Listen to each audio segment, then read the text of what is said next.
जितने भी भगवान के अवतार है सबसे कुछ न कुछ जो है व्यक्ति सीखता है।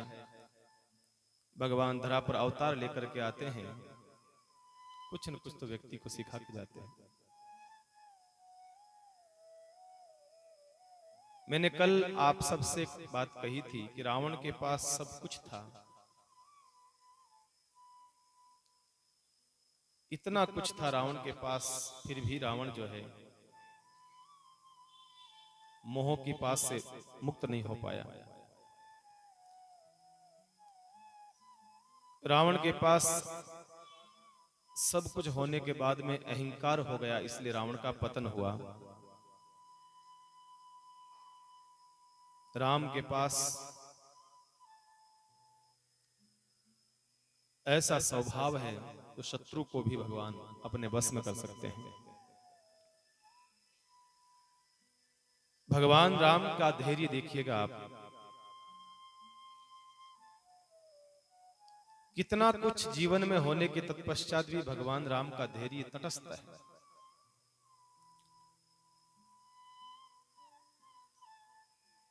धैर्य के द्वारा ही आदमी बहुत कुछ प्राप्त कर सकता है। देखो भाई,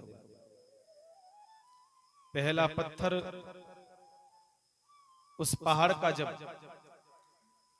दशरथ मांझी ने तोड़ा था, बिहार की घटना है, आप सबको मैंने सुनाई थी, बिहार की घटना है। दशरथ मांझी जिन्होंने पहला पत्थर तोड़ा था तो लोग उस पर हंसे, लोगों ने उसकी हंसी उड़ाई, क्योंकि वो व्यक्ति पहाड़ का सीना चीर करके रास्ता बनाना चाहता था। इतने बड़े पहाड़ को चीर करके रास्ता बनाना बहुत टेढ़ा और बहुत मुश्किल काम था।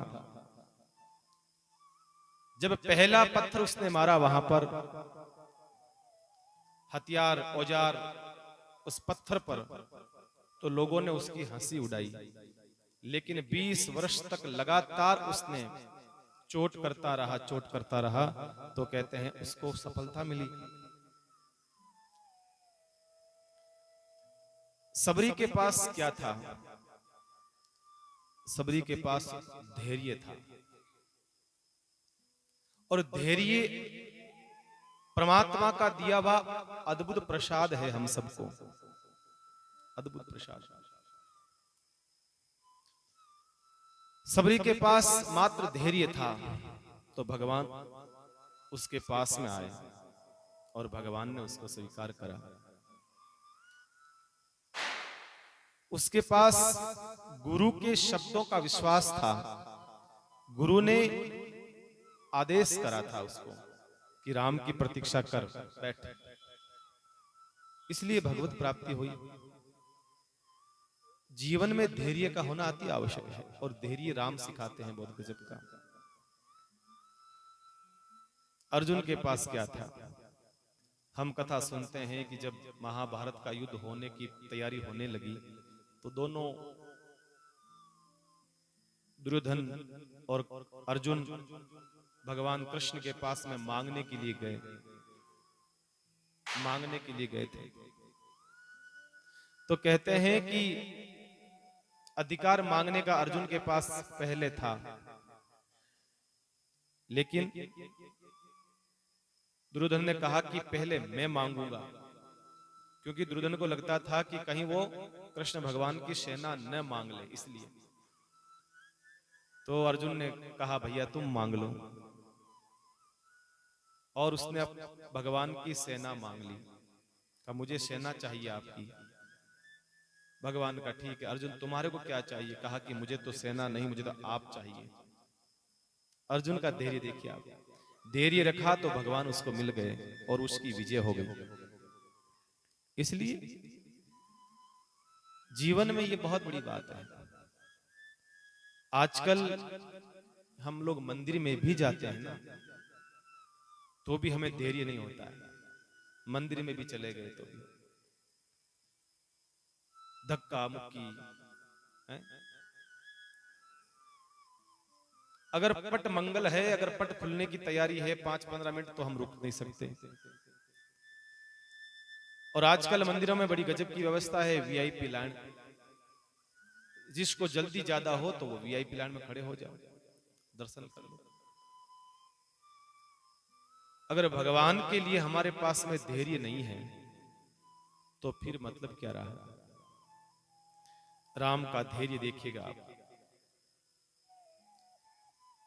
भगवान उस धैर्य की एक व्यवस्था का एक नाम है। भगवान राम का राज्याभिषेक हो रहा है, तैयारी हो रही राज्याभिषेक की। भगवान राम को आदेश हुआ कि आपका कल राज्याभिषेक है, आप तैयारी करो। और उसी समय कुछ घंटों के बाद में वापस आदेश आ गया कि राज्याभिषेक हो गया कैंसिल, वनवासी के कपड़े पहनो और वनवास की यात्रा करो। बिल्कुल भगवान की मन में कोई विचार नहीं, कोई भाव नहीं, कोई परिवर्तन नहीं। इतना धैर्य देखिए आप, एकदम शांति के साथ स्वीकार करते हैं महाराज। यह है भगवान राम का धैर्य। इसलिए राम से हमें यह सीखने को मिलता है कि भगवान राम का धैर्य बड़ा ही अनुकरणीय है। देखिए आप, जो भगवान राम ने हमें प्रदान करा है महाराज। और भगवान राम जो भी काम करते हैं धैर्य पूर्वक करते हैं। उनकी पत्नी का कोई हरण कर लेता है तो धैर्य पूर्वक उस समस्या का समाधान करने के लिए प्रयास करते हैं। भगवान राम को कोई कुछ कह करके चला जाता है वनवास के अंदर तो भगवान उसका समाधान करते हैं महाराज, मुस्कुराते रहते हैं। भगवान का कोई अपमान भी कर दे तो भी भगवान मुस्कुराते रहते हैं। कोई मन में परिवर्तन नहीं, एक जैसी स्थिति है। मैंने कल भी निवेदन किया था कि सुग्रीव 4 महीने के बाद में भगवान के कार्य को भूल गया, तो भगवान ने 4 महीने का धैर्य करा। उसके बाद में भी इंतजार करा सुग्रीव का, लौट करके सुग्रीव नहीं आया तो लक्ष्मण जी को भेजा। बाकी भगवान चाहते तो वहीं से भी कुछ कर सकते थे, क्योंकि जयंत को, इंद्र के पुत्र को भगवान त्रिलोकी में घुमा सकते हैं अपने तिनके के प्रभाव से, तो भाई सुग्रीव को भी तो कर सकते थे, लेकिन नहीं। अयोध्या के इतने बड़े खानदान के पुत्र थे भगवान राम, लेकिन जब सीता का हरण हो जाता है तो वनवास काल के अंदर कई राजाओं के नगर आते थे बीच में, कई राजाओं के, लेकिन भगवान ने किसी से भी सहयोग नहीं मांगा, मदद नहीं मांगी। भगवान ने किसी को साथ में नहीं लिया। भगवान जिस पंचवटी में रहते थे, जहां से सीता जी का हरण हुआ था, वहां पर भगवान का पास में ही तो ननियाल था। कौशल प्रदेश की तो थी कौशल्या, रायपुर छत्तीसगढ़, वहीं की थी कौशल्या। लेकिन भगवान ने मदद नहीं मांगी अपने नाना जी से या अपने मामा से, किसी की मदद नहीं मांगी, किसी की। भगवान चाहते तो राजाओं को साथ में लेकर के रावण को कब का समाधान कर देते थे, लेकिन भगवान ने साथ में किसको लिया? आप जैसे, हम जैसे महाराज वंचितों को साथ में लिया भगवान। भगवान राम कहना चाहते हैं कि जो ताकतवर है उसके साथ लगोगे तो फिर आदमी कमजोर जो होगा तो वो तो और कमजोर होता जाएगा। उन्होंने अपने संपूर्ण यात्रा काल में उन लोगों को साथ में लिया जो समाज से बहिष्कृत हैं, उपेक्षित हैं, वंचित लोग हैं। ऐसे लोगों को भगवान राम ने साथ में लिया और रावण पर विजय प्राप्त कर लिया। भगवान ने सबरी का आशीर्वाद लिया। सबरी से कहा, मैया आप हमें आशीर्वाद दीजिए, हमारा कार्य पूर्ण हो जाए निर्विघ्न रूप से। आशीर्वाद सबरी का लिया। भगवान ने उस सुग्रीव को साथ में लिया, जो सुग्रीव स्वयं डरपोक था। बताइए आप, कोई मजबूत थोड़ी था सुग्रीव, डरता था अपने भाई से। बाली को नहीं लिया। भगवान चाहते तो बाली को अपने साथ में ले सकते थे भैया, अपने साथ, लेकिन भगवान ने बाली को अपने साथ नहीं लिया। जबकि मैंने कल निवेदन किया कि बाली की ताकत रावण से कई गुना ज्यादा थी, उसके भीतर ताकत बहुत थी, लेकिन भगवान ने सुग्रीव को लिया, बाली को साथ लिया। भगवान कहते हैं कि कमजोर के साथ खड़े हो जाओ, मजबूत के साथ में खड़े होने से नहीं, कमजोर के साथ। और बाली ने भगवान राम से भी यही कहा था। जब भगवान राम ने बाली को मारा तो बाली ने कहा भगवान से, हे प्रभु एक बात बताइए कि आप इस सुग्रीव को साथ में लेकर के रावण को मारने के लिए जा रहे हो, एक बात बताइए, रावण कोई बहुत बड़ी ताकत नहीं है, मेरे सामने आप मुझे कह देते, आप ये आदेश मुझे कर देते, मैं आपकी सीता को आराम से, आप यहीं बैठे रहते ऋषिमुख पर्वत पर, मैं आपकी सीता को लाकर के आपको सौंप देता, आप सुग्रीव के साथ में लेकर के जा रहे हो। ये तो बहुत डरपोक आदमी है एक नंबर का, ये तो भिड़ू आदमी है, कमजोर आदमी है, आप इसको साथ में लेकर के सीता को लेने जाओ, ये क्या आपकी सेवा करेगा, क्या आपकी मदद करेगा महाराज? भगवान ने कहा नहीं, भले ही कायर है, भले डरपोक है, मैं इसको साथ में लूंगा, क्योंकि तू अनीति कर रहा है। अनीति करके कोई व्यक्ति बड़ा होता है ना, तो वो बड़ा ही नहीं कहलाती भाई।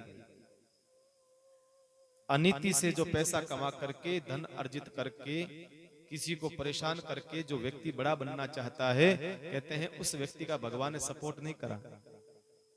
भगवान ने नीति के साथ में जो कमजोर लोग थे उनको साथ में लिया। भगवान राम कहना चाहते हैं कि सुग्रीव एक डिप्रेशन में पड़ा हुआ व्यक्ति है, बानर है डिप्रेशन में, उस बानर को साथ में लिया और उसको डेवलप करा भगवान राम ने। जिसका राज्य छीन गया हो, जिसकी पत्नी छीन ली गई हो, जो मारा मारा भटक रहा हो, भगवान ने उसको कल्टीवेट किया, भगवान उसको साथ लिया। और तो और सुग्रीव के साथ में रह करके हनुमान जी भी महाराज अपनी ताकत को भूल चुके थे, वो भी अपनी ताकत को डेवलप नहीं कर पा रहे थे।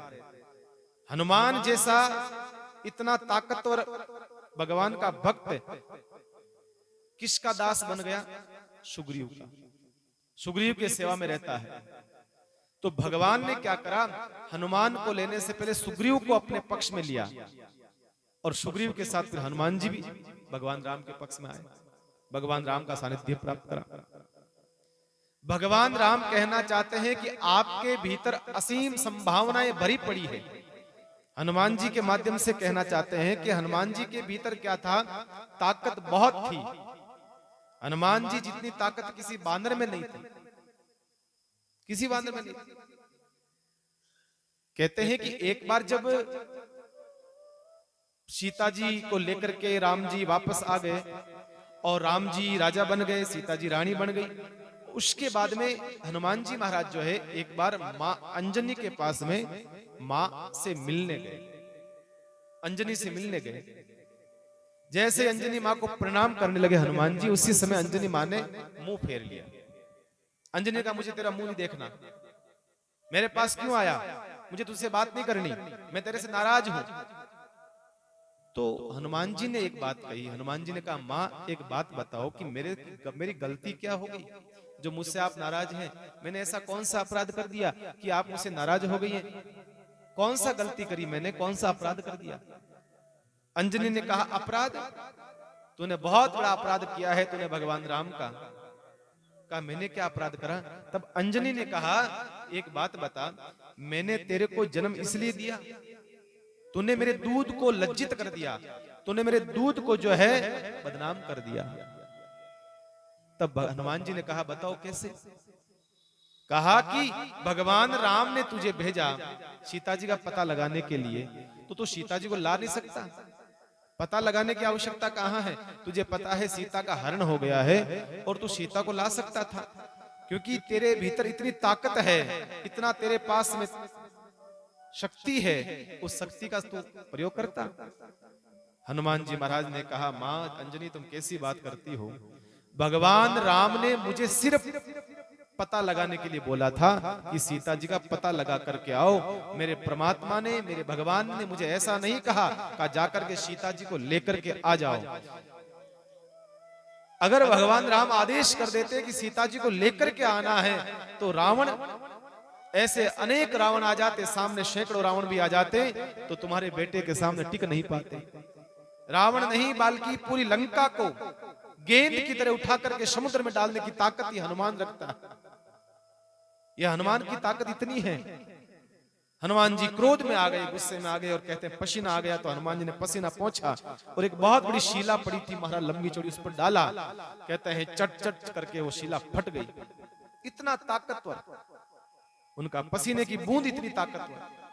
हनुमान जी ने कहा मां तुम ताकत की बात मत करो, बात यह है कि भगवान राम का इतना ही आदेश था कि सीता जी का पता लगाना है बस। तो सीता जी का पता लगाने गया मैं, मुझे भगवान राम एक बार भी कह देते सीता जी को लेकर के आना, तो रावण सामने इंद्र भी आ जाता हो, चाहे कोई भी आ जाओ, फिर कोई। तो हनुमान जी महाराज के पास इतनी ताकत होते हुए भी हनुमान जी कहां थे? सुग्रीव के पास। एक कमजोर के पास में थे। ताकत तो थी पर ताकत को डेवलप नहीं कर पाए, ताकत को समझ नहीं पाए। तो भगवान राम उनके पास में आए और उनको आकर के बताया कि तुम कमजोर नहीं हो, तुम लड़ सकते हो वाली से, तुम्हारे पास ताकत है। सुग्रीव को भेजा लड़ने के लिए भगवान ने।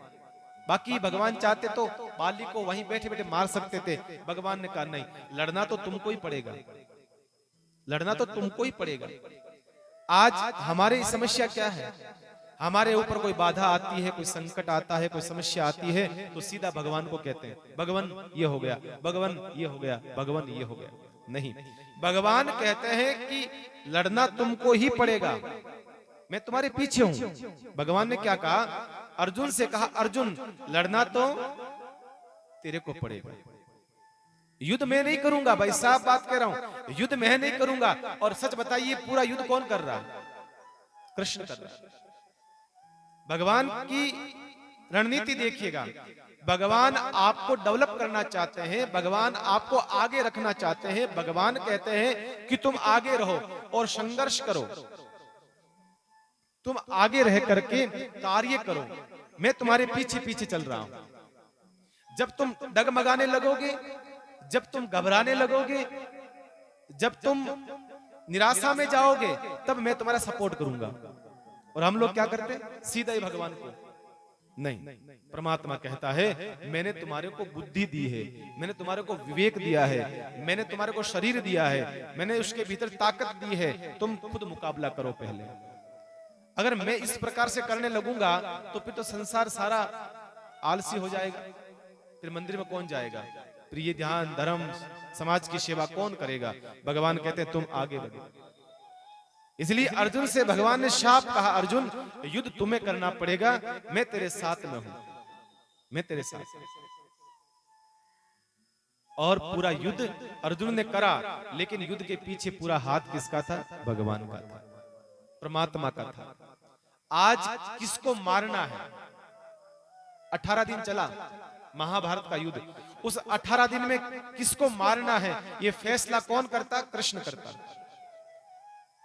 किसको कब मारना है, कैसे मारना है, ये सारे फैसले कृष्ण करता था। जरूरी नहीं है कि युद्ध को शस्त्र से जीता जाए, जरूरी नहीं है। बुद्धि के साथ, अपनी बुद्धि के साथ में जीता जा सकता है, जो कृष्ण ने अर्जुन को बताया कि ऐसे युद्ध लड़ा जाता है, ऐसे। तो हनुमान जी को श्राप ये था कि हनुमान जी के भीतर ताकत तो बहुत थी, पर ऋषि का श्राप था कि जब आवश्यकता पड़ेगी तो ताकत भूल जाओगे। आप में ताकत तो बहुत है, पर आवश्यकता पड़ेगी तो भूल जाओगे। तो भगवान ने याद दिलाया हनुमान जी को, अरे हनुमान तू सुग्रीव के पास बैठा है, अरे भाई तेरे पास में भी ताकत है, अपनी ताकत है, उसको काम ले। सुग्रीव की ताकत को डेवलप करा, हनुमान जी को साथ में लिया, उनकी ताकत को डेवलप करा। और फिर देखिए आप, भगवान ने इतना ही कहा। भगवान ने क्या कहा? जाकर के सीता का पता लगा करके आओ। बाकी और कुछ नहीं कहा कि भाई तू जाएगा तो मेनाक पर्वत भी आएगा, सुरसा नाम की राक्षसी भी आएगी, वो आएगी, ये आएंगे, वो आएंगे, कुछ भी नहीं कहा। तुझे कैसे लड़ना है, रावण के साथ तुझे कैसे लड़ना है, क्या करना, कुछ भी नहीं कहा। अपने आप विवेक के साथ हनुमान जी ने सारा काम करा, अपने आप काम करा। हम किसी ड्राइवर को भेजते हैं ना कोई काम के लिए, ड्राइवर को भी गाड़ी लेकर के, अपनी गाड़ी लेकर के, तो उसको 17 बार फोन करना पड़ता है, भाई देख ऐसे काम करना, काम बिगड़ नहीं जाए, विशेष ध्यान रखना, ये सामान लेकर के आना, ये सामान देना, उसको लाना, 17 फोन करते हैं। भगवान ने हनुमान जी को भेजा, इतना कहा कि सीता का पता लगा करके आओ, बस बाकी कुछ नहीं कहा। बाकी हनुमान जी ने अपने ढंग से कर दिया। जो आग लगानी थी, उसको बेटे को मारना था, रावण के बेटे को मारना था, और उसके भीतर जब गए लंकिनी को मारना था, जो जो काम करना था भगवान से पूछा नहीं, परमात्मा से नहीं पूछा, जो जो काम करना था भगवान का कर दिया। कहने का मतलब है कि महाराज हनुमान जी महाराज जो है, इतनी ताकत होते हुए भी हनुमान जी अपनी ताकत को भूल चुके थे, तो भगवान ने आकर उसको याद दिलाया। देखिए हनुमान जी से कहा कि लक्ष्मण को मूर्छित हो गए हैं, लक्ष्मण को बाण लगा है, तो जरा लक्ष्मण को बचाना है। तो हनुमान जी ने कहा ठीक है जा रहा हूं। तो हनुमान जी से क्या कहा भगवान ने, क्या लेकर के आनी है, सरजीवन बूटी। अब सरजीवन बूटी लेकर के आनी है, जल्दी जल्दी में आ तो गए थे लेने के लिए। अब समस्या ये हो गई कि इतना बड़ा पहाड़ था, इतना बड़ा पहाड़ था, उस पहाड़ में से कौन सी बूटी लानी है, कैसे लानी है, ये पता नहीं था। तो हनुमान जी ने अपना विवेक काम लिया, मैं पूछने जाऊंगा, ऐसा तो नहीं है कि मैं पूछ करके वापस आऊंगा, टाइम लगेगा, सारा पहाड़ उठा लिया। तो भगवान आपको कहता है तो आगे बढ़ो, आगे कैसे क्या करना है अपना विवेक से काम लो। यहां हनुमान जी ने यही करा। तो मैं कहता हूं भगवान ने एक तो सबसे बड़ा काम करा कि जीवन में धैर्य रहा, और दूसरा भगवान के जीवन में क्या रहा, कमजोर आदमी को भगवान ने अपने साथ में लिया और उसको आगे बढ़ाया। सुग्रीव को, बाली को साथ नहीं लिया, बड़े बड़े जो राजा आए थे उनको साथ में नहीं लिया, किसी को, ऐसे कमजोर को, वांछितों को, ऐसे लोगों को साथ में लेकर के आगे बढ़े। और सबसे बड़ी ताकत, सबसे बड़ा योद्धा, सबसे बड़ा शत्रु भगवान का रावण, उसको भगवान ने मारा, परमात्मा ने मारा। और रावण के मारने के बाद में भगवान राम ने जो है सब वानरों को पुनः जीवित करा, क्योंकि जो जो वानर मर गए थे भगवान ने अमृत वर्षा करके पुनः सबको जीवन प्रदान किया। इस प्रकार से जो है भगवान ने रावण पर विजय प्राप्त करी। ये हमने सुना। रावण का अर्थ मैंने कल भी समझाया था कि रावण बाहर, जितना रावण है भयंकर, उससे भयंकर हमारे भीतर बैठा रावण है, उसको नष्ट करना होगा।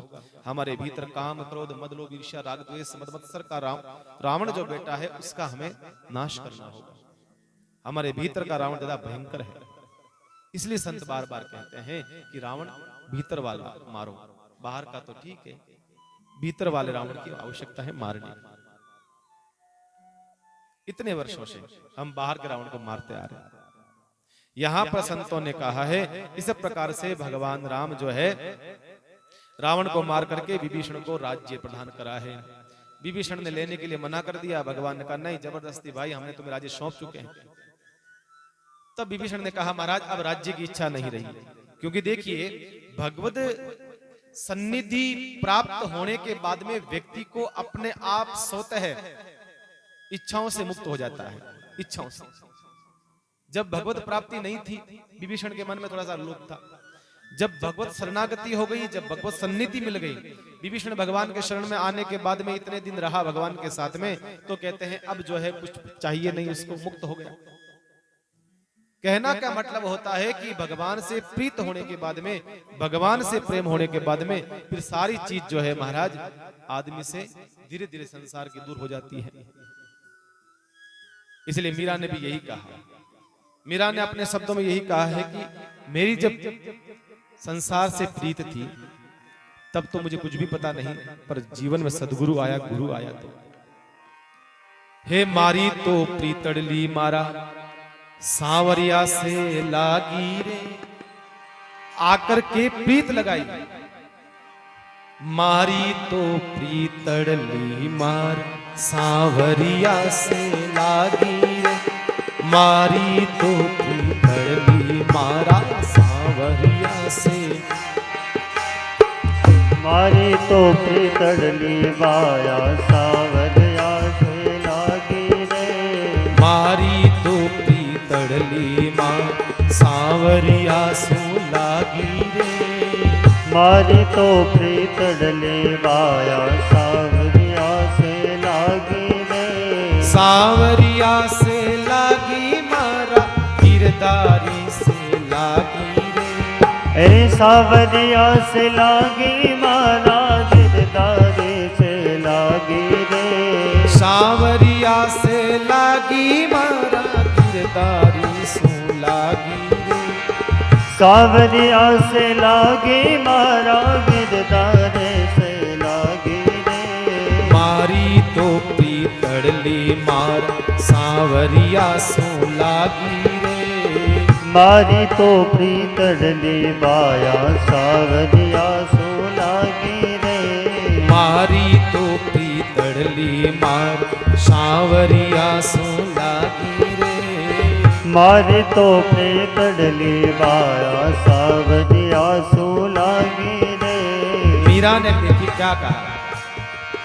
मीरा ने कहा जब प्रीत नहीं लगी थी तब तो स्थिति अलग थी, लेकिन जद मारी प्रीत श्याम सोला मन मारो भयो बेरागी रे।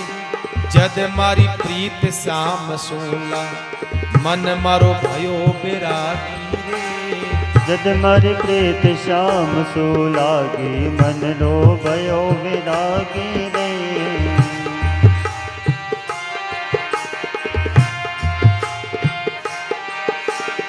ओ संसार बाढ़ रो काटो, संसार बाढ़ रो काटो, हरदम रहूं मैं तो आगी रे। मारी तो पीतड़ली माँ सांवरिया से लागी रे। मारी तो पीतड़ली मारा सांवरिया से लागी रे। मारी तो पीतड़ली मार सांवरिया से लागी रे। मारी तो पीतड़ली मारा सांवरिया से लागी रे। सांवरिया से लागी मारा गिरधारी से लागी रे। सांवरिया से लागी मारा गिरधारी से लागी रे। सांवरिया से लागी मारा गिरधारी से लागी लागी रे। सांवरिया से लागी मारा गिरधारी से लागी रे। मारी तो पीतड़ली मार सांवरिया से लागी रे। मारी तो पीतड़ली मारा सांवरिया से लागी रे।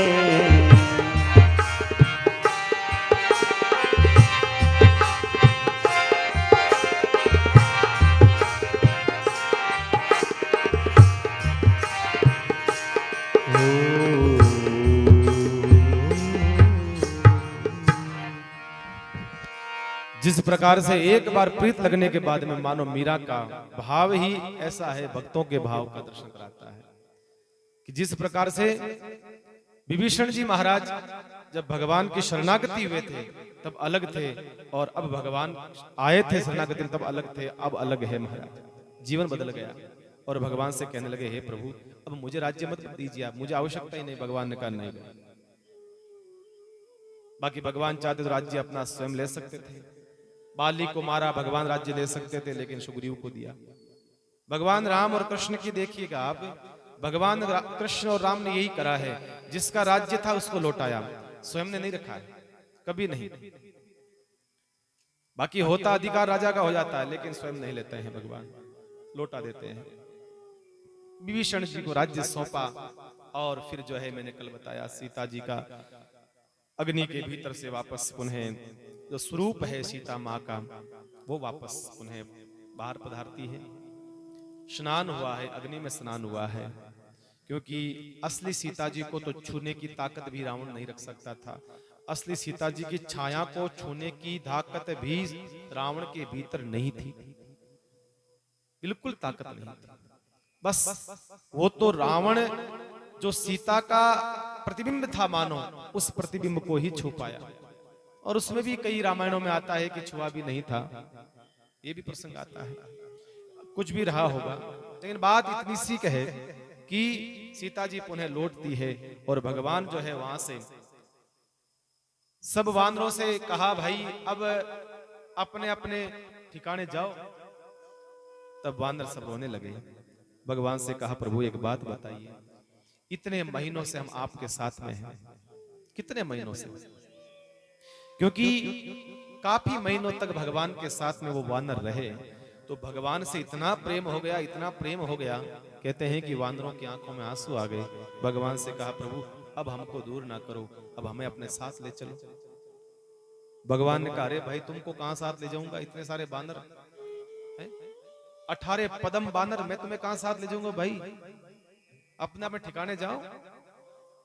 भगवान ने कहा कि यहीं तक यात्रा थी हमारी यात्रा यहीं तक थी। मैंने रामा अवतार क्यों लिया? तुम्हारे कारण से लिया। मैंने पहले भी कहा, वो जो बानर थे कोई साधारण बानर नहीं थे, ये महाराज बड़े बड़े ऋषि महात्मा, बड़े बड़े देवता जो थे, बानर बन करके आए सिर्फ भगवान का सानिध्य प्राप्त करने के लिए। भगवान कृष्ण अवतार में जितनी गायें थी, कोई साधारण गायें नहीं थी। गोपियाएं जो थी, साधारण गोपियाएं नहीं थी। गोप गवाल थे, साधारण नहीं थे। बड़े बड़े ऋषि महात्मा, बड़े बड़े देवता जो थे, वो बनकर के आए हैं भगवान के पास। मैंने पहले ही कहा कि भगवान जब अवतार लेता है, उसका परिकर पहले ही भगवान के अवतार से पहले ही आ जाता है धरती के ऊपर। भगवान जब अवतार लेता है ना, तो भगवान का परिकर मतलब भगवान के आसपास में जो रहने वाले लोग हैं, पहले ही आ जाते हैं सब, भगवान के पधारने से पहले। इसी प्रकार से जब संत प्रकट होता है, संत का जन्म होता है, संत का पदार्पण होता है, तो संत के परिकर भी आ जाते हैं महाराज। स्वामी रामचंद्र जी महाराज का प्राकट्य होता है, तो महाराज श्री महाराज अकेले क्या कर पाते हैं? संप्रदाय का विस्तार अकेले थोड़ी कर पाते थे, लेकिन उनके कुछ शिष्य थे आसपास में, नवल राम जी आदि जो गृहस्थ शिष्य थे, उन्होंने समाज को आगे बढ़ाया है? जो आदि लोग थे ना, उसके बाद संत उनसे जुड़े, तो भगवान सारी व्यवस्था करता है, उसके आसपास रहने वाले लोगों की व्यवस्था करता है। इसी प्रकार से भगवान ने बानरों से कहा, भाई अब हमारा कार्य पूर्ण हुआ, अब तुम जंगलों में जाओ, सब अपने अपने स्थानों पर जाकर के विचरण करो और आनंद से रहो, चिंता मत करो। और कहते हैं जहां बानर रहते हैं वहीं हरियाली होती है, जहां बानर होते हैं वहां फल फूल हरियाली आनंद सब होता है। जहां जहां देखिए बानर, जहां जहां है, आप कहीं नहीं देखेंगे सुनसान में, जंगलों में बिल्कुल पतझड़ हो, जहां कुछ नहीं होता हो, वहां बानर रहते हो, नहीं। भगवान राम का आदेश है कि तुम जहां रहोगे वहां पर हरियाली हो जाएगी, आनंद ही आनंद हो जाएगा। हरियाली से बानर नहीं है, बानरों से हरियाली हो जाती है, भगवान का कहना चाहते हैं। जहां जहां बानर है देखना, सब जगह आनंद ही आनंद। पुष्कर कितना हरा भरा है, देखिएगा कितना हरा भरा है, खूब बानर है। वृंदावन चले जाइएगा आप, कितने बानर है। भगवान राम का सानिध्य प्राप्त करने के बाद में सब बानरों ने भगवान से विदा ली है वहां से, और सब अपने अपने अपने अपने अपने, कोई किसी जंगल में गया, कोई किसी जंगल में गया, जाकर के आनंद से रहने लगा, भगवान का चिंतन करता करता अपने धाम को गया। इस प्रकार से भगवान ने कुछ लोगों को साथ में लिया। जो विमान था भगवान तो, लेकिन विभीषण ने जबरदस्ती जो पुष्पक विमान था, उस विमान को भगवान को प्रदान किया। प्रभु आप इस विमान में बैठिए। क्यों? क्योंकि आपका लाडला जो भरत है वो आपका इंतजार कर रहा है, और कल समय अवधि पूरी हो रही है।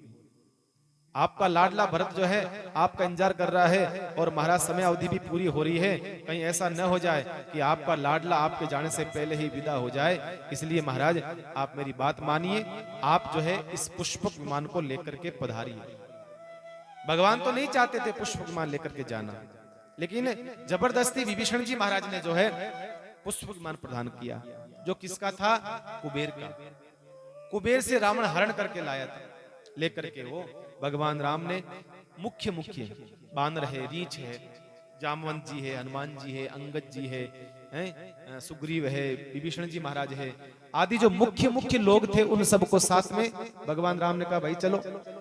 मुख्य मुख्य लोगों को साथ में लेकर के भगवान राम का जो है विमान वहां से उड़ान लेता है, माँ सीता को लेकर के, लक्ष्मण जी महाराज को लेकर के, चलत विमान कोलाहल हो ही, जय रघुवीर करें सब। कहते हैं कि विमान जब रवाना होता है जय जयकार होती है, वहां पूरे पूरे लंका के लोग जो है भगवान को विदा करते हैं। वहां से भगवान सीधे संत महात्माओं के पास पधारते हैं। विमान रोका गया, संत महात्माओं से बीच में विश्राम होता है एक जगह, वहां पर भगवान सब संतों को मिलते हैं और वहां से कहते हैं कि भगवान ने हनुमान जी महाराज को कहा, जाओ हनुमान, जाकर के भरत को सूचना करो कि हम आ रहे हैं, हमारे आने की सूचना भरत को करो, क्योंकि कहीं ऐसा न हो जाए, क्योंकि भरत जी तो एक दिन शेष रहा और भरत जी ने सोच लिया कि राम की कोई सूचना नहीं आई, तो भरत जी महाराज ने तो अपनी चिता बना ली, क्योंकि भगवान राम से कहा था कि एक भी दिन विलंब हो गया, आने में देरी हुई तो मैं अपने आप को समाप्त कर दूंगा।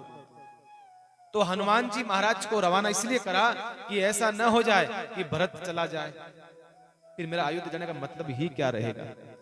इसलिए भगवान ने हनुमान जी को भेजा, जाकर के जरा सूचित करो। तो हनुमान जी महाराज जाते हैं और भरत जी महाराज चिता की तैयारी कर ही रहे थे वहां पर कि बस कल सवेरा होते ही बस इंतजार है भगवान के आने का, भगवान नहीं आए तो अपने आप को मैं भस्म कर लूंगा। हनुमान जी महाराज ने जाकर के सूचना करी, इतने प्रसन्न होते हैं भरत जी, इतने प्रसन्न होते हैं। भरत जी ने कहा, हनुमान एक बात कहूं। कहा बोलो।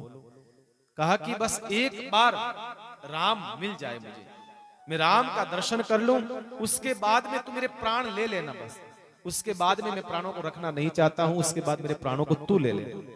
इतना प्रसन्न हूं, अभी भी मैं प्राण दे सकता हूं तेरे को, लेकिन एक बार राम का दर्शन कर लूं मैं, उसके बाद मेरे प्राणों को तू ले लेना बस। भरत इतना कहते हैं, हनुमान इतना प्रसन्न हूं, मेरे पास में कोई वस्तु नहीं है जो तुझे दूं, इतनी खुशी हो रही मुझे, इतनी प्रसन्नता हो रही, क्या दूं तुझे।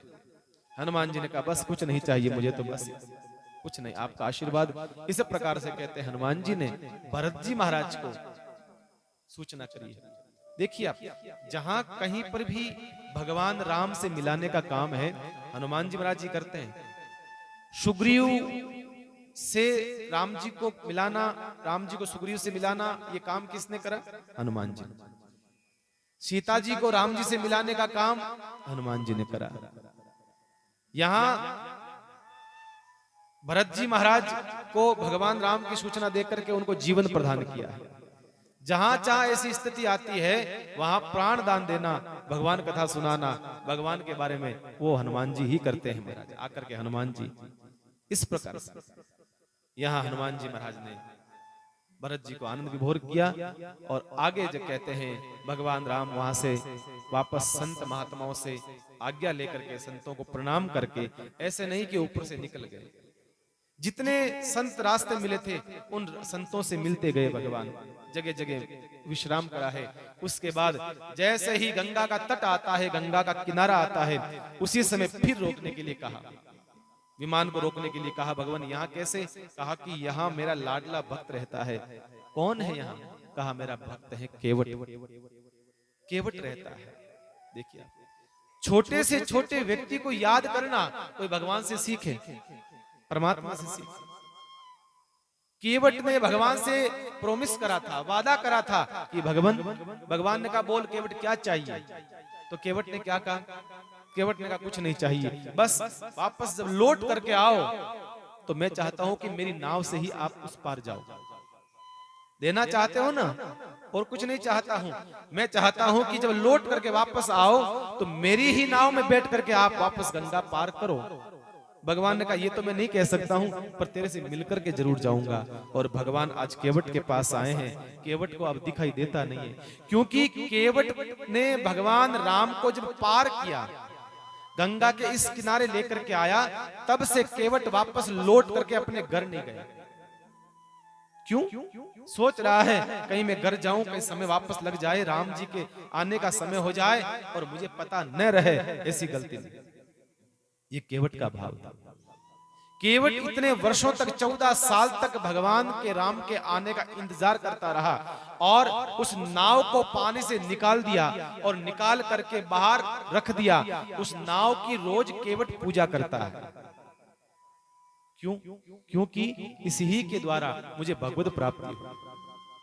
कभी कभी जीवन में क्या होता है, साधन से ही साध्य की प्राप्ति होती है। साधन से कोई कहता है ना माला माला माला से क्या है महाराज, घट में नाम तो फिर रहा। हम कभी कहते हैं ना माला फेरने से क्या होगा, मन का फिरना चाहिए, घट में फिरना चाहिए। नहीं, जब हाथ में पहले माला आएगी, क्योंकि घट में फिरना इतना सरल नहीं है, ध्यान रखिएगा। घट में फिरना बहुत मुश्किल कार्य है, इतना सरल नहीं है।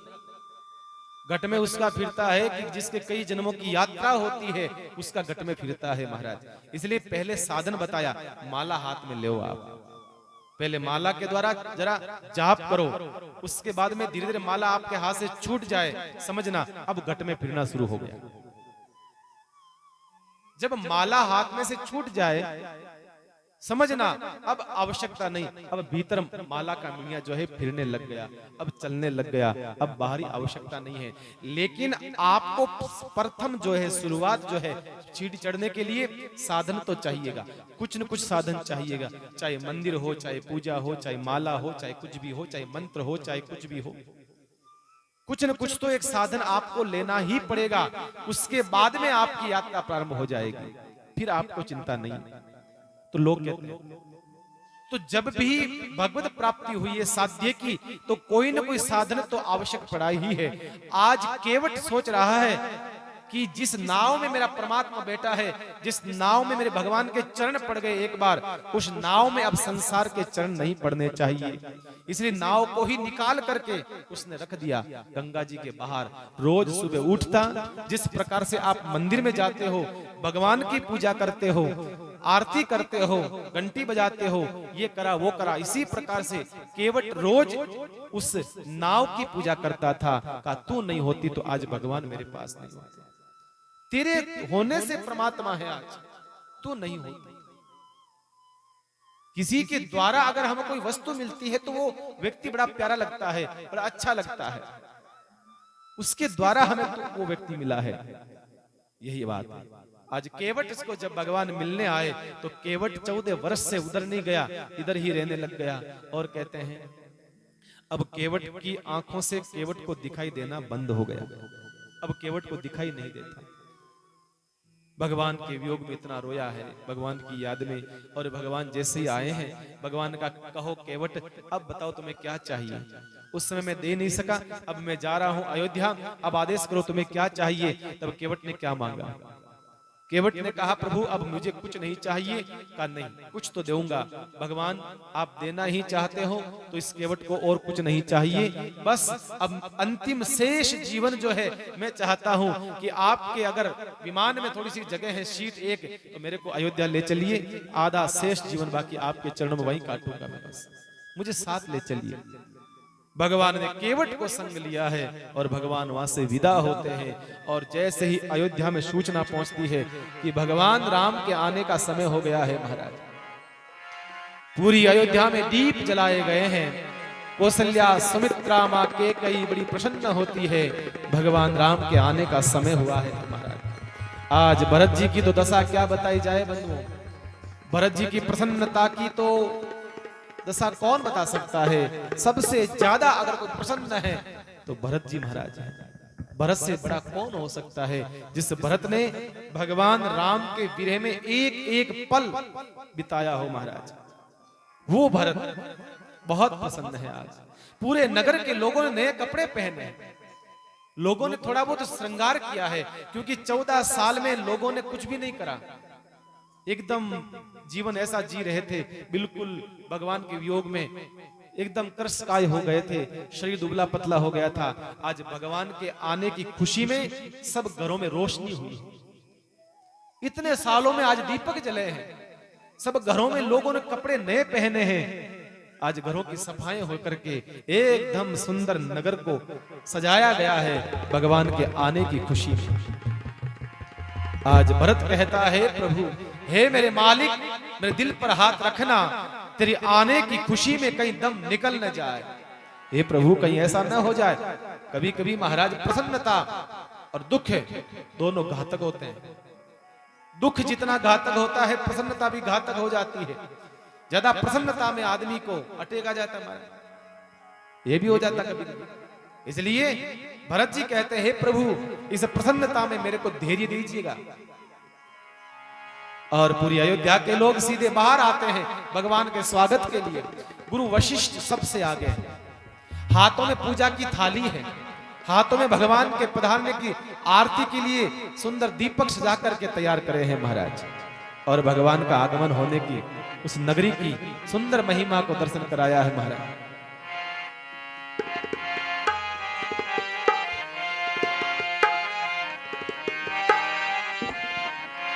सजा दो घर को गुलशन से, अवध में राम आए।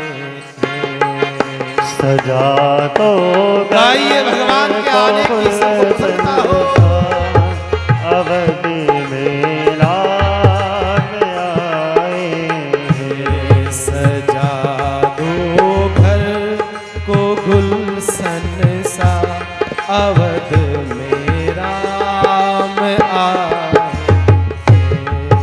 सजा दो घर को गुलशन सा, अवध में राम आए।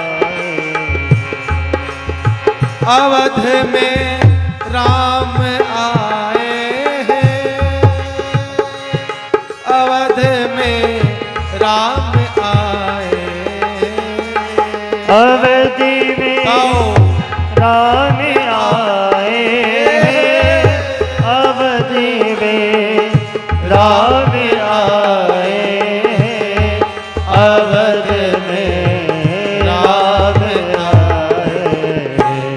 लगी गुटिया भी दुल्हन सी, लगी गुटिया भी दुल्हन सी, अवध में राम आए। लगे कुटिया भी दुल्हन सी, अवध में राम आए हैं। अवध में राम आए हैं, अवध में राम आए हैं, अवध में राम आए हैं, अवध में राम आए हैं, अवध में राम आए हैं। सजा दो घर को गुलशन सा, सजा दो घर को गुलशन सा, अवध में राम आए। सजा दो घर।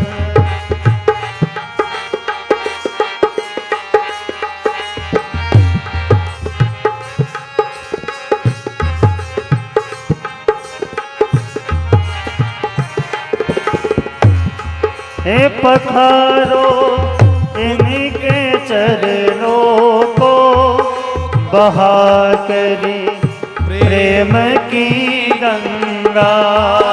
पखारो इनके चरणों को, बहा करी प्रेम की गंगा। बहा करे प्रेम की गंगा। बिछा दो अपने पलकों को, बिछा दो अपने पलकों को, मेरे दिल में राम दो घर को गुलशन सा, सजा दो घर को गुलशन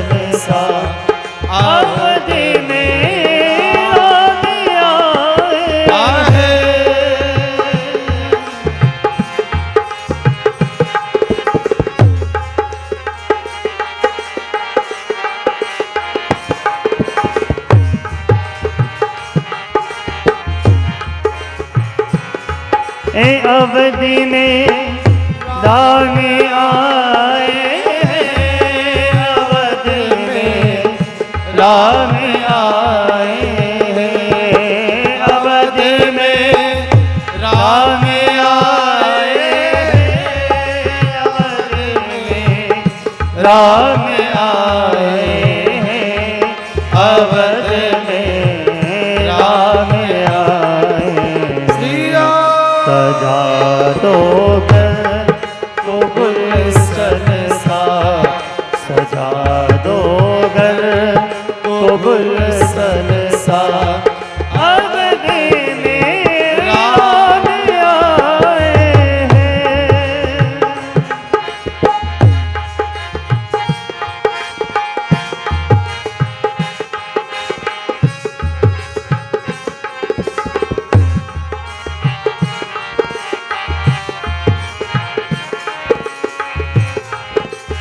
उमरिया ही मेरी आँखें देख करे अपने बाबा को, उमरिया ही मेरी आँखें देख करे अपने बाबा को, देख करे अपने बाबा को।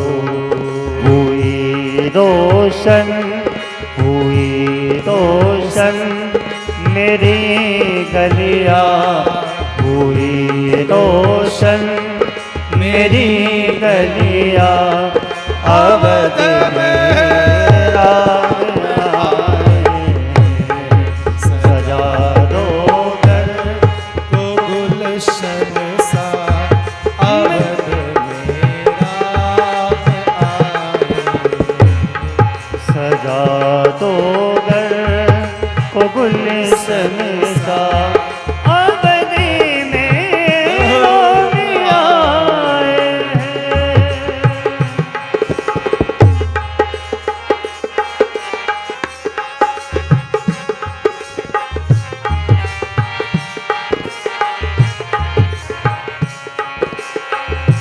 हैं। तुम्हें आकर फिर नहीं जाना मेरी इस सुने दुनिया से, तुम्हें आकर फिर नहीं जाना मेरी इस सुने दुनिया से, मेरी इस सुने दुनिया से।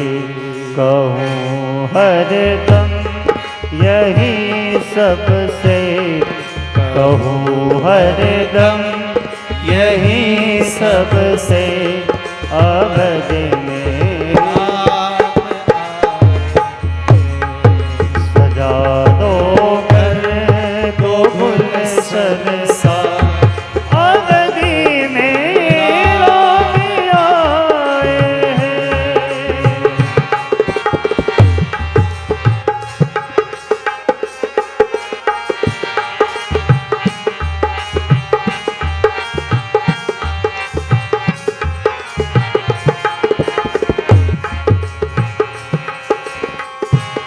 हो मेरे घर राम आए, अवध में राम आए, अवध में राम आए, अवध में राम आए, अवध में राम आए। लगे कुटिया भी दुल्हन से, लगे कुटिया भी दुल्हन से, अवध में राम आए हैं। सजा दो घर को गुलशन सा, सजा दो घर को गुलशन सा, अवध में राम आए। सजा दो घर को गुलशन सा, अवध में राम आए, अवध में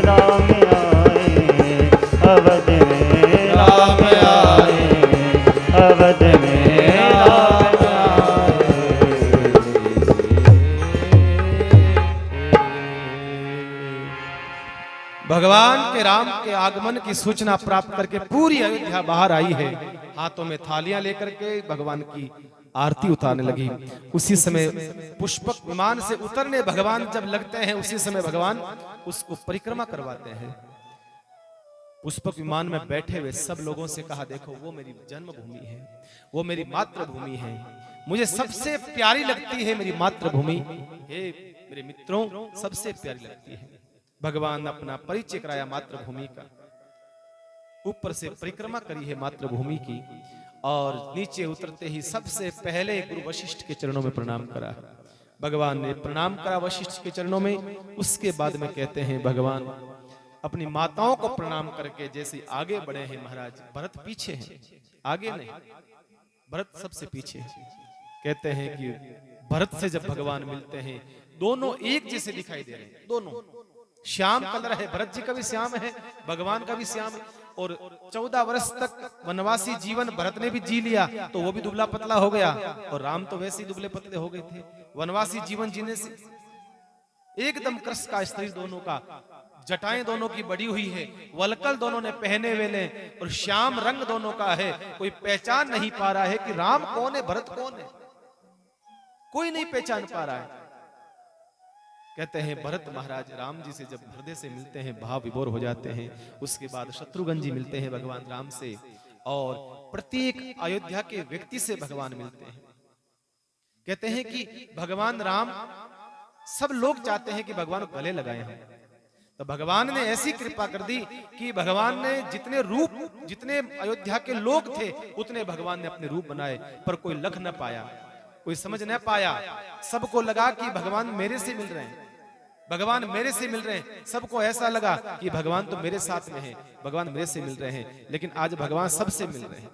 लेकिन भगवान की इस गति को कोई समझ नहीं पाया, लख न पाया। इसलिए महाराज संत कहते हैं, सब अयोध्या के लोगों को भगवान प्राप्ति होने का एकदम आभास हो रहा है कि भगवान आज हमें मिल गए हैं। पूरी अयोध्या में रौनक लौट गई। 14 वर्ष से सुनसान पड़ी थी सारी गलियां, सब लोग उदास थे। आज पूरी अयोध्या में आनंद ही आनंद आ गया। और कहते हैं भगवान सीधे वहां से राजमहल पधारते हैं, और फिर सारी व्यवस्था तैयारी कर ही रखी थी राम राज्याभिषेक की। वशिष्ठ जी महाराज से भरत जी ने कहा, महाराज तिथि बताइए बढ़िया। भरत जी ने कहा, वही बात कह दी आपने भी, पिताजी ने कही जो। अरे भरत, मैंने पिताजी ने प्रश्न करा था ये कि भगवान को कब बनाए राजा, यही गलती पिताजी ने करी थी, उसका परिणाम भुगतना पड़ा। अरे मैं कहता हूं भरत, कोई मुहूर्त, कोई चौगड़िया काम नहीं आता। जिस दिन भगवान राम राजा बन जाएंगे, उसी दिन सारे मुहूर्त आकर के एक जगह खड़े हो जाएंगे। भगवान राम के राजा बनने की प्रतीक्षा कर रहे हैं सारे मुहूर्त, इसलिए तुम तो चिंता जल्दी करो ये कार्य। और कहते हैं भगवान राम ने भरत जी महाराज की जटा को खोला है, अपने हाथों से स्नान कराया है भरत जी महाराज को। कई सालों से जटाओं को खोला नहीं गया, जटाएं महाराज, जटाओं के ऊपर जाड़े लग गए थे, जटाओं को खोला नहीं गया था। भरत जी ने कहा कि राम स्वयं आकर के जटाएं खोलेंगे, बस ये चाहते थे।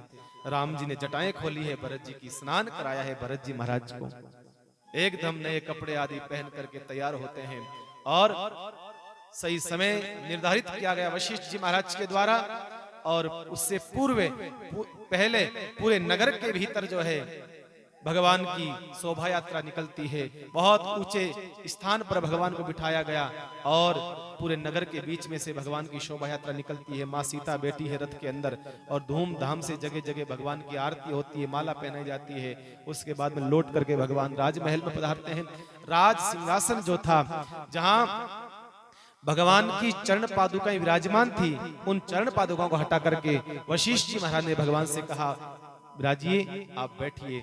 सबसे पहला तिलक जो है वशिष्ठ जी महाराज ने भगवान को राजा बनाने के लिए किया है, और मुकुट जो था महाराज दशरथ जी का उनके मस्तक पर रखा है, और भगवान राम राजा बने, माँ सीता रानी बनी है। और अब जो है महाराज भगवान हुए हैं राजा रामचंद्र।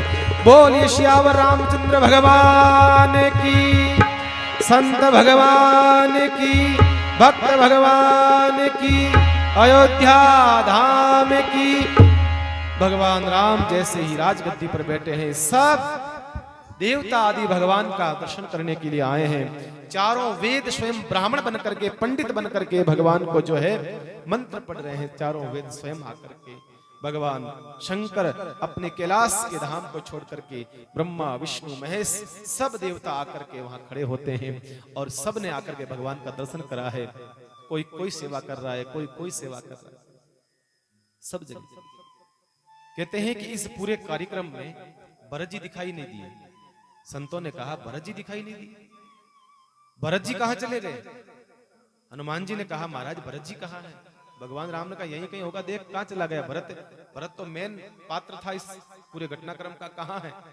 ढूंढ कर ला। कहते हैं पूरा राजमहल ढूंढ लिया, भरत नहीं मिले। शत्रुघ्न जी खड़े थे, लक्ष्मण जी खड़े थे, वशिष्ठ आदि सब लोग खड़े थे, भरत जी दिखाई नहीं दिए। कहा कि भरत कहां चला गया?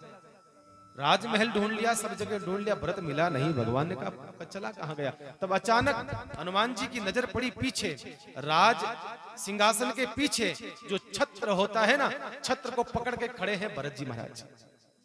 छत्र को पकड़ करके हनुमान जी ने कहा हे महाराज, हमने पूरा नगर ढूंढ लिया, राजमहल ढूंढ लिया, आप कहीं दिखे नहीं। अरे ये राजमहल, ये जो छत्र पकड़ने का काम तो कोई भी कर लेगा, अरे आप आगे आइए। भरत जी ने कहा नहीं नहीं नहीं नहीं नहीं, जिस भरत का नाम लेने से पूरी अयोध्या में अनर्थ हो गया था, उस भरत को अब राम के सामने ले जाओगे तो भाई कैसा अनर्थ हो जाए। मैं मांगलिक नहीं हूं, ध्यान रखना, मैं मंगलदायक नहीं हूं, मेरे नाम से अयोध्या में अनर्थ होता है, इसलिए मुझे पीछे रहने दो, पीछे रहने दो। तब हनुमान जी भगवान के पास आए, भगवान से कहा प्रभु भरत जी तो आना ही नहीं चाहते, क्या करें? भरत जी तो आना ही नहीं चाहते।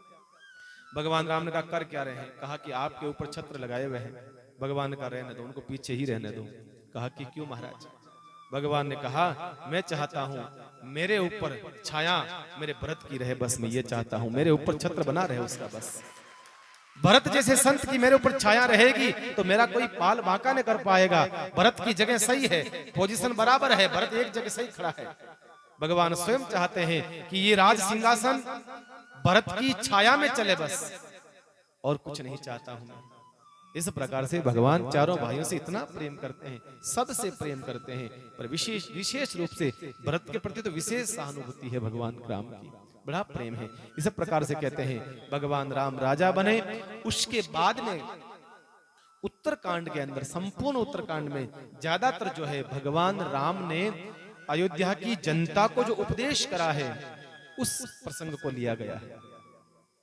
रामचरितमानस के उत्तरकांड में सप्तम सोपान जो होता है उसके भीतर तो भगवान राम ने पूरी अयोध्या की जनता को उपदेश करा है, अपनी पूरे जीवन काल की घटनाओं को दर्शन कराया है। ये कथा सुनाई है महाराज काकभूषण जी ने गरुड़ जी महाराज को सुनाई है, जो बाबा तुलसी लिख रहे हैं। इस प्रकार से यहाँ 7 कांड लिख करके विश्राम करा है बाबा तुलसी ने। 8वां कांड एक और है, वो है लव कुश कांड, लेकिन रामचरितमानस के अंदर वो कांड नहीं आता है। वाल्मीकि रामायण में उस प्रसंग को लिया गया है। तो किसी ने बाबा तुलसी से पूछा महाराज एक बात बताइए, आपने लव कुश कांड क्यों नहीं लिखा? तो तुलसी बाबा ने कहा देखो भाई सीधी सी बात है, मेरी माँ जानकी जी को जब मेरे राम को जब वनवास दिया गया था प्रथम बार मैंने सहन कर लिया, मेरी जानकी जी को मेरी माँ को वनवास दिया गया मैंने सहन कर लिया। अब राम और राजा बन गए हैं, अब वापस पुनः मेरी माँ को वनवास दिया जाए सीता को, मैं वो कांड नहीं लिख सकता, मैं वो बातें नहीं लिख सकता। मेरी माँ एक बार सिंहासन में विराज गई, मैं बस वही रूप दर्शन करना चाहता हूँ। हम भी यही चाहते हैं, हमारे गट के भीतर हमारे मन में, हमारे मन के राज सिंहासन पर एक बार भगवान राम और सीता आरूढ़ हो जाए, उसके बाद में हम नहीं चाहते हैं कि उनका वनवास होना चाहिए, पुनः वनवास होना चाहिए। इसलिए इस कांड की घटना जिक्र नहीं करा है।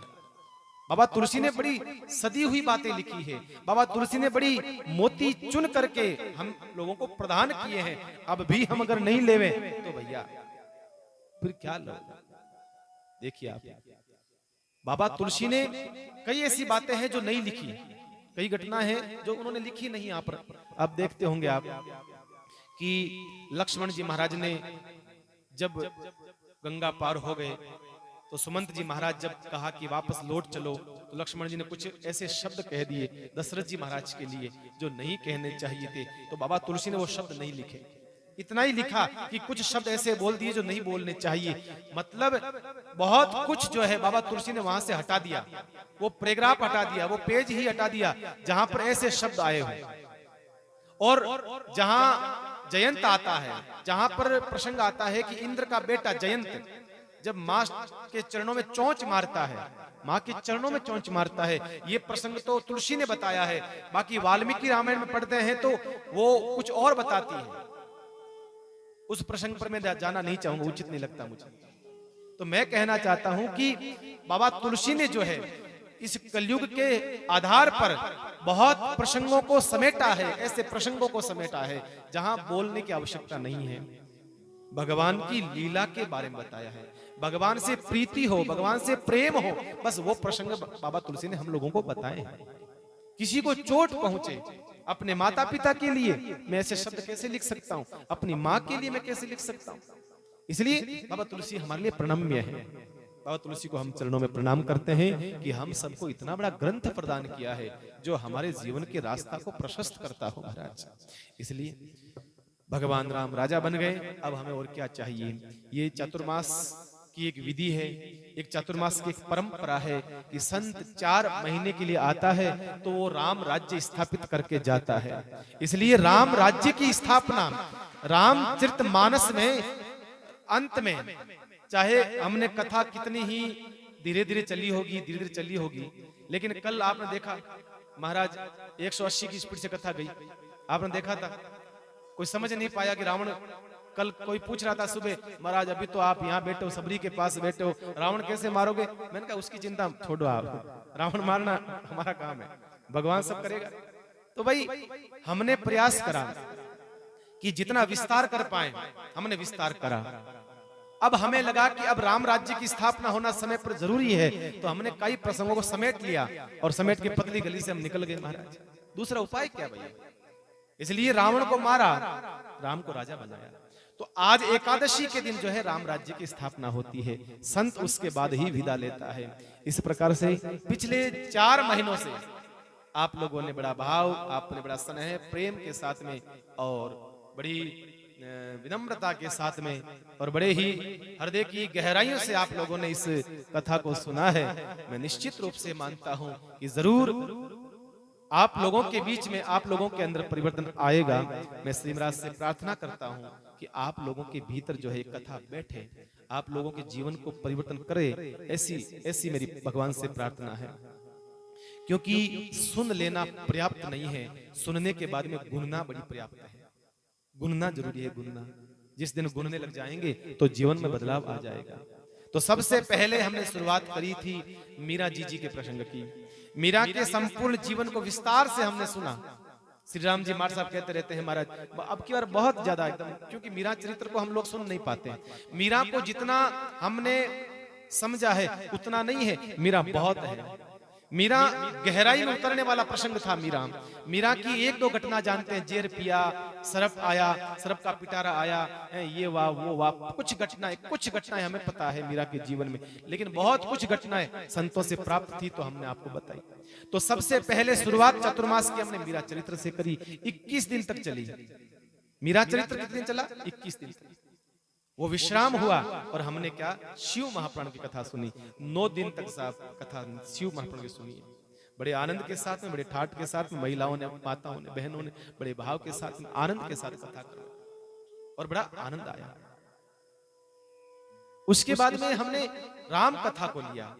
राम कथा को विस्तार से चलते चलते हमने बीच में भागवत को लेकर के आए हैं, उस समुद्र को लेकर के आए हैं। भाई रामचंद्र जी का परिवार उसका भागीरथ बन करके सामने आया है।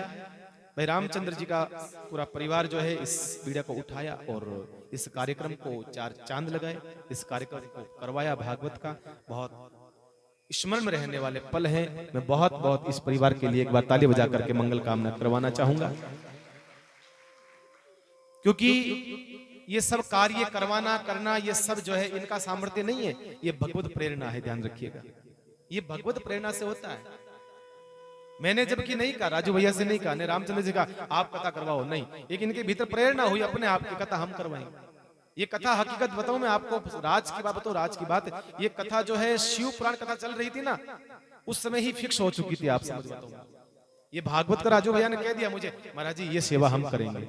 ममता बहन ने भी कहा महाराज जी ये हमारी इच्छा है, भावना परिवार की, तो ये कथा फिक्स उस समय हो चुकी थी। हमारी इच्छा है, हम कथा करवाना चाहते हैं। ये मैंने जबकि उनको नहीं कहा, मैंने शिव पुराण के लिए प्रेरणा जरूर दी थी इन लोगों को, शिव पुराण होनी चाहिए। क्यों? क्योंकि अधिक मास का महीना है तो शिव पुराण होनी चाहिए। संत एक प्रेरणा दे सकता है, बाकी आगे आपकी इच्छा भाई। संत ऐसा करना चाहिए, ऐसा होना चाहिए। आगे आपकी श्रद्धा, आपकी आस्था, वो आपकी निजी श्रद्धा है, आगे करें या नहीं करें। तो जैसे जैसे मैंने कहा है वैसे वैसे करा है। भागवत के लिए आप सब लोगों ने देखा कितना आनंद आया होगा, बताओ आया कि नहीं आया? इस भागवत में जगह नहीं मिलती थी, बैठने की जगह नहीं मिलती थी, इतना आनंद आया।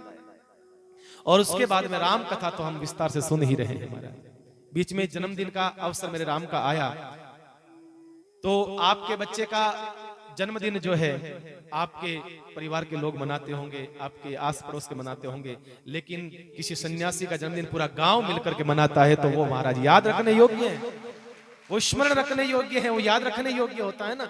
जिसका पूरा गांव आनंद से मनाता हो जन्मदिन, बाहर से लोग आकर के बसों से भर भर करके आकर के मनाना है, वो जन्मदिन जन्मदिन कहलाता है महाराज, जिसमें कुछ सीख मिले।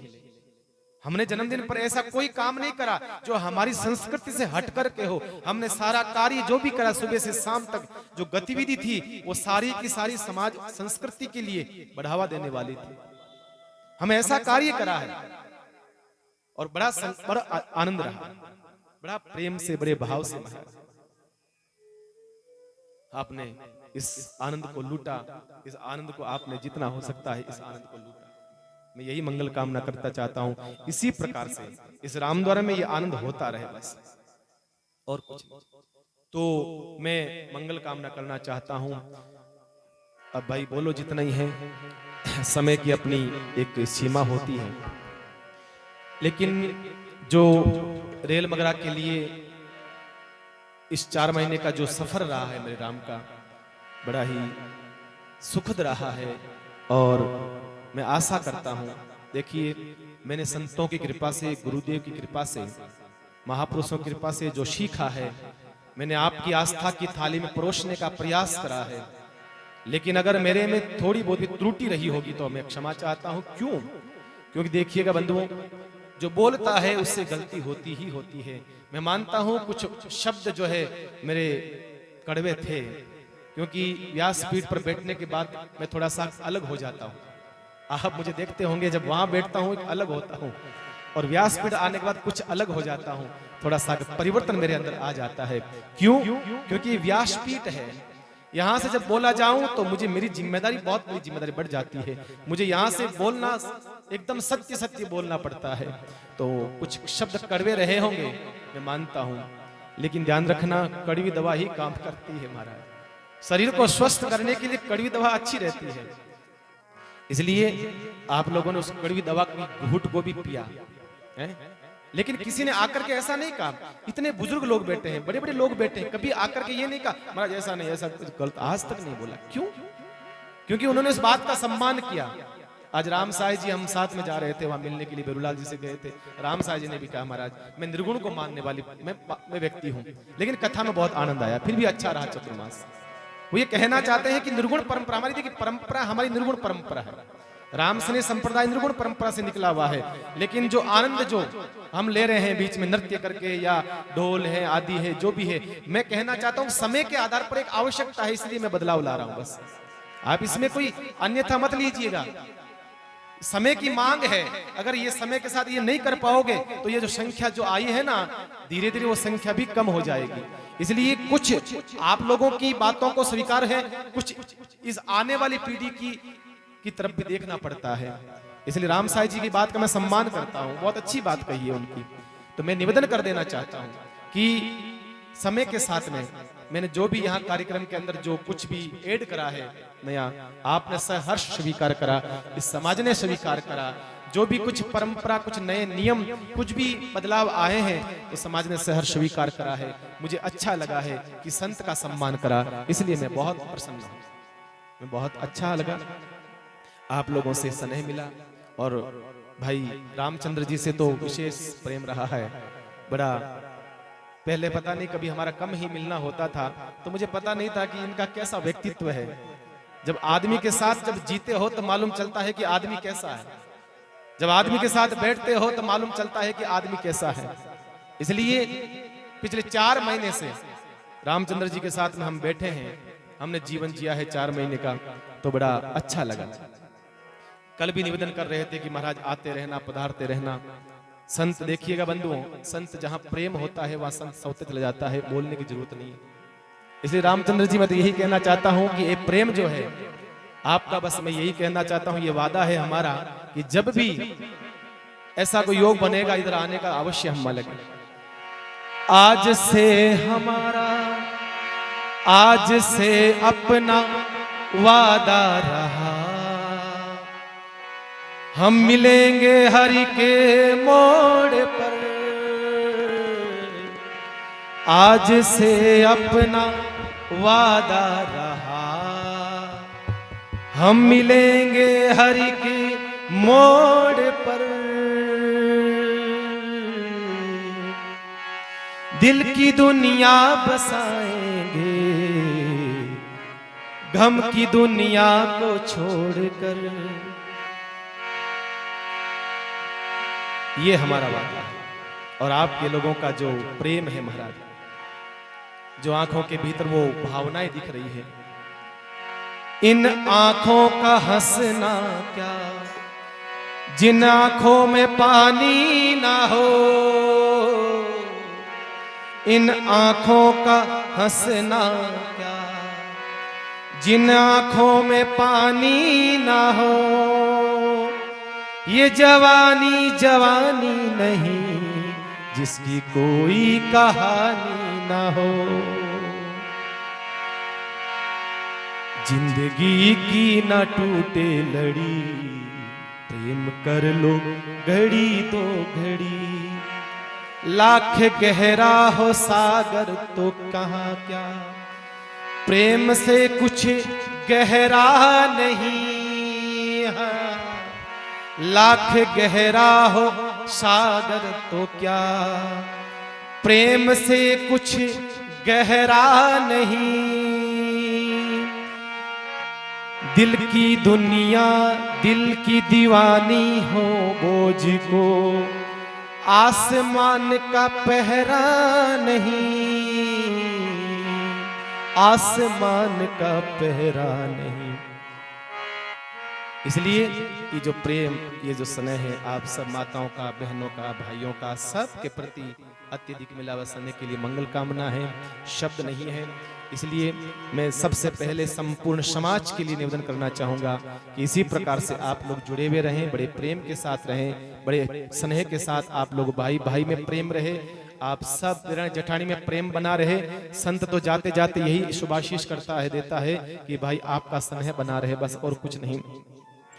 और इसके अलावा विजयवर्गीय समाज के अलावा अन्य जो भी समाज यहाँ इस वर्ष चातुर्मास में अपनी हाजिरी लगाई है, उस माताओं बहनों के लिए, भाइयों के लिए मैं विशेष करके आशीर्वाद दूंगा कि आप लोग इसी प्रकार से सत्संग से जुड़े हुए रहें, रामद्वार से जुड़े हुए रहें। संत तो देखो आता जाता रहेगा, स्थान अमर है, संत का शरीर से आता जाता रहेगा, ये तो कोई मतलब, लेकिन स्थान की महिमा को समझो प्यारे।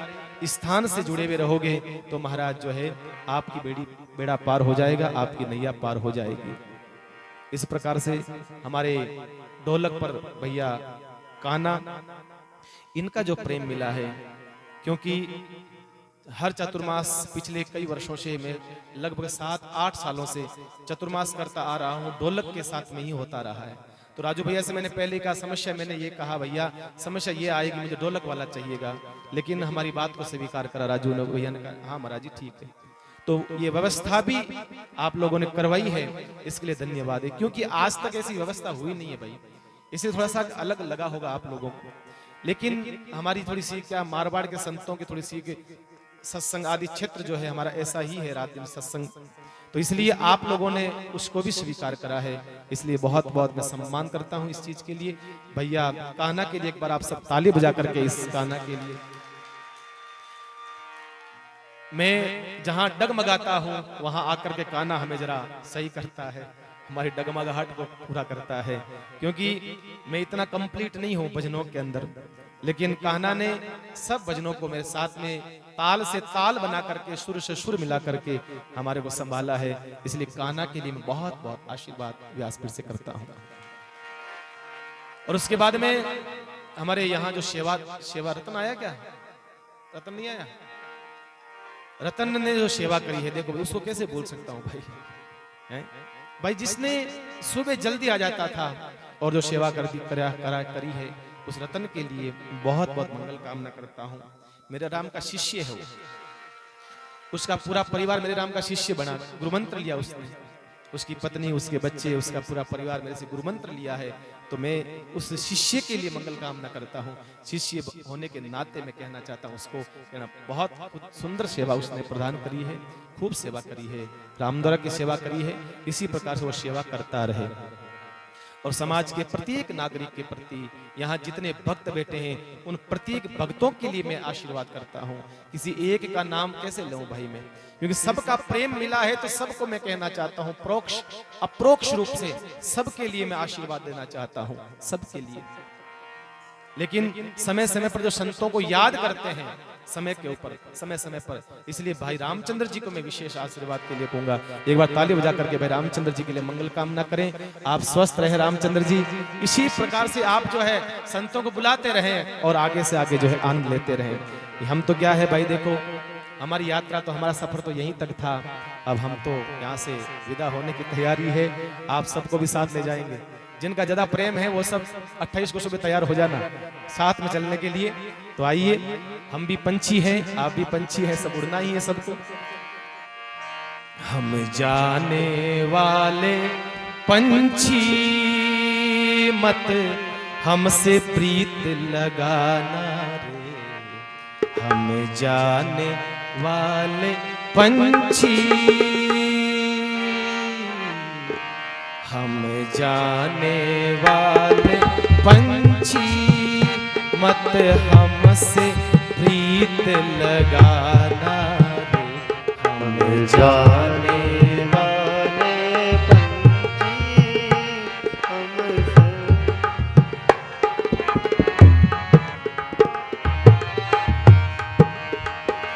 हम जाने वाले पंछी मत हमसे प्रीत लगाना रे, हम जाने वाले पंछी हमसे ना प्रीत लगाना रे,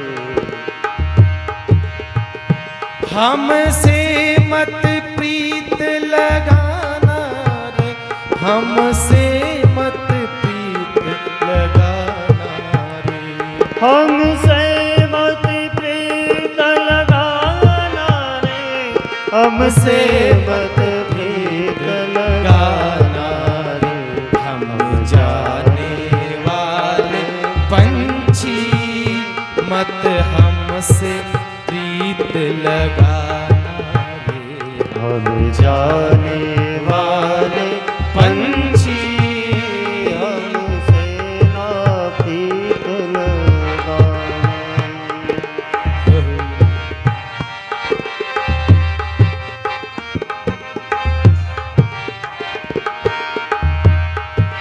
लोक के लाज तज भय रे भिकारी, लिया फकीरी पाना, लोक के लाज तज भय रे भिकारी, लिया फकीरी पाना, आज यहाँ कल और कहीं है, आज यहाँ और नहीं है, आज यहाँ कल और कहीं है, आज यहाँ कल और कहीं है, भीख मांग कर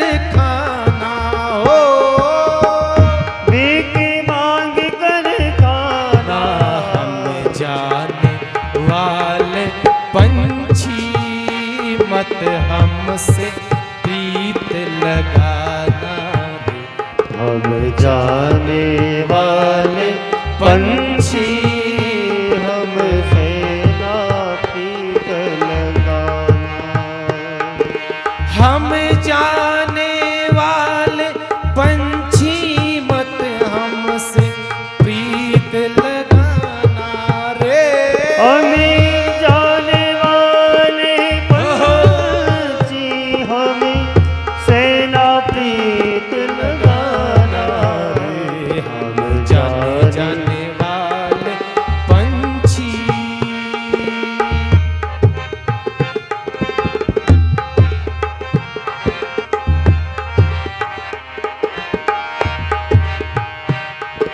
रूखी सूखी प्रीत हमारी धोखे में मत आना। हरी रूखी सूखी प्रीत हमारी धोखे में मत आना। रूखी सूखी प्रीत हमारी धोखे में मत आना। ये रूखी सूखी प्रीत हमारी धोखे में मत आना। निर्मोही कह लोग पुकारे, निर्मोही कहे लोग पुकारे, मैं फकीर मस्ताना हो। मैं फकीर मस्ताना। जाने वाले पंछी मत हमसे प्रीत लगाना रे। हम जाने वाले पंछी हमसे ना प्रीत लगाना।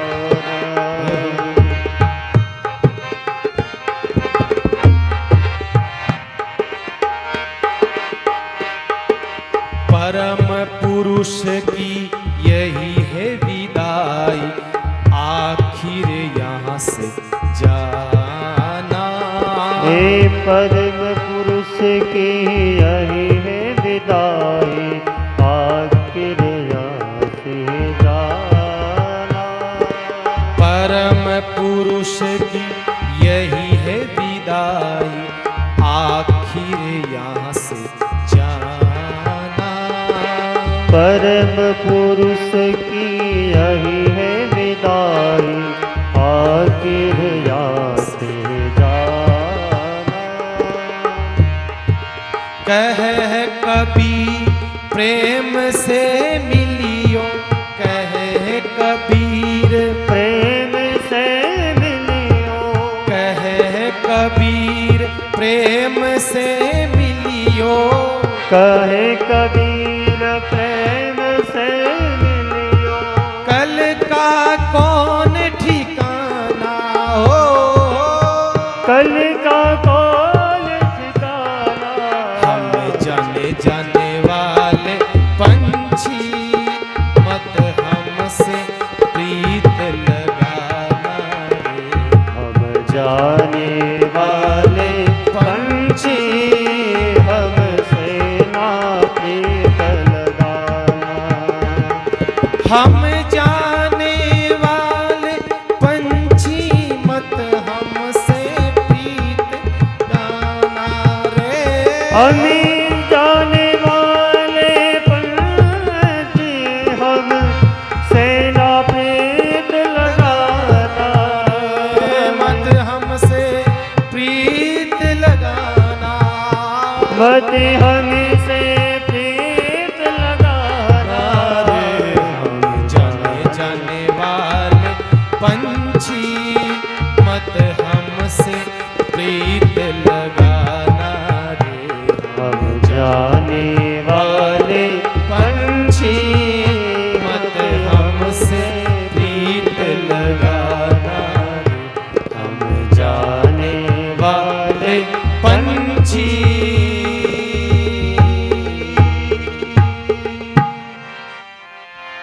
मत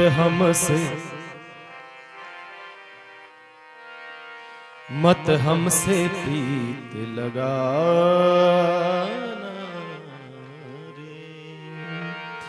इस प्रकार से महाराज हमारा और आपका सफर यहीं तक था, और भगवान ने चाहा तो अवश्य हम और किसी मोड़ पर, किसी जगह पर हम अवश्य मिलेंगे। आंखों में इन पलों को महफूज रखना, आंखों में इन पलों को महफूज रखना, दूर तलक रात ही रात होगी। मुसाफिर आप भी थे, मुसाफिर हम भी थे, किसी न किसी मोड़ पर जरूर मुलाकात होगी, जरूर मुलाकात होगी। इसी ही आशा के साथ आप सब के प्रति एक बार पुनः मंगल कामना, आशीर्वाद सुभाशीष प्रदान करता हूँ। आइए इस चातुर्मास काल में समय समय पर अपनी बहुत सुंदर सेवा प्रदान करी है सब पत्रकारों ने। पहले हमारे पूर्व आए थे महावीर जी मेहता, उन्होंने भी बहुत सुंदर अपने ढंग से दैनिक भास्कर में अपनी सेवा प्रदान करी। दिलीप जी हमारे बीच में आए हैं, दिलीप जी को मैं व्यासपीठ के पास बुलाना चाहूंगा आशीर्वाद के लिए। बहुत सुंदर दैनिक नवज्योति आदि पत्रिका आदि न्यूज देते रहे हैं, इनके लिए मंगल कामना करता हूँ। एक बार ताली बजा करके भाई दिलीप जी के लिए मंगल कामना करें सभी। बहुत सुंदर इनका प्रयास रहा इस चतुर्मास के अंतर्गत, और जितनी न्यूज भेजी जाती थी दिलीप जी उतनी पूरी न्यूज देते थे महाराज। ये अच्छा लगा, यहाँ इनका जो सेवा का कार्य है बहुत अच्छा लगा। इन्होंने बोल रखा था सामने से ही कि आप महाराज जी आप भेज दीजिएगा, हम लगा देंगे। इसलिए बहुत अच्छा जन जन तक पहुंचाने का कार्य किया है भाई दिलीप जी की आशीर्वाद व्यासपीठ से मैं प्रदान करता हूँ।